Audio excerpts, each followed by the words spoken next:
కనీస మౌలిక వసతులు కల్పించడంతో పాటు వేధింపులకు గురి చేస్తున్న ప్రిన్సిపల్ను బదిలీ చేయాలని కోరుతూ మహాత్మా జ్యోతి బాపులే జయనద్ పాఠశాల విద్యార్థులు ఆందోళనకు దిగారు. జిల్లా కేంద్రంలోని 2 టౌన్ పోలీస్ స్టేషన్ వద్దకు చేరుకుని నిరసన వ్యక్తం చేశారు.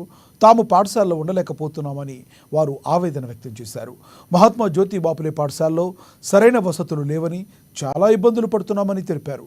ముఖ్యంగా తమకు నాణ్యమైన భోజనం పెట్టడం లేదంటున్నారు.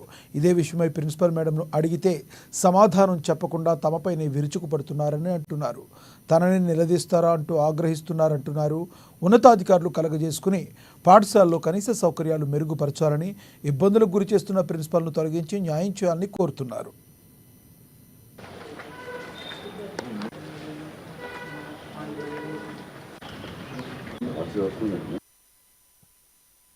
సార్, నా పేరు కిషోర్. నేను ఎంజేపీ బాయ్స్ జైనద్లో చదువుకుంటున్నాను. 10వ తరగతి సార్ నేను ఇప్పుడు. సార్, మాకు మెయిన్లీ ప్రిన్సిపల్ మేడం టార్చర్ చేస్తుంది సార్ ఫుల్. సార్, మేము ఏబీవీపీ వాళ్ళకి మా సమస్యలు ఏందో చెప్తే సార్ మాకు టార్గెట్ వేసి మీరు వాళ్ళకి ఎందుకు చెప్తుర్రు, మీరు చిల్లర గాళ్ళ, వాళ్ళు చిల్లర గాళ్ళ లెక్క ఉంటే మీరు కూడా చిల్లర గాళ్ళు తయారవుతారు వాళ్ళతోటి, నేను లేనా అని అంటారు సార్. అయితే సార్ అట్లా అన్నాక మేము ఆ మేడంకి అడుగుతాం కదా సార్, అయితే మీరెంత ఇది నాకు వచ్చి అడుగుతుర్రా అని చెప్తుంది సార్. ఫుడ్ అడిగితే చెప్పబట్టి కొడతా అన్నా sir deputy warden madam.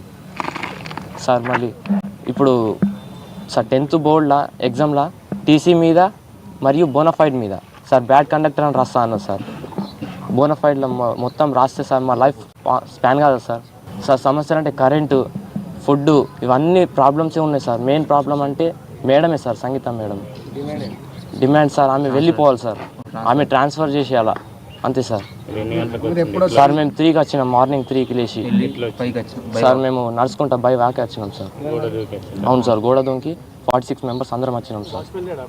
Sir watchman అందరూ పడుకున్నారు సార్, టీచర్స్ కూడా పడుకున్నారు అందరూ. మేము సార్ వచ్చేసినాం డైరెక్ట్ బై వాక్ తోటి డైరెక్ట్ పోలీస్ స్టేషన్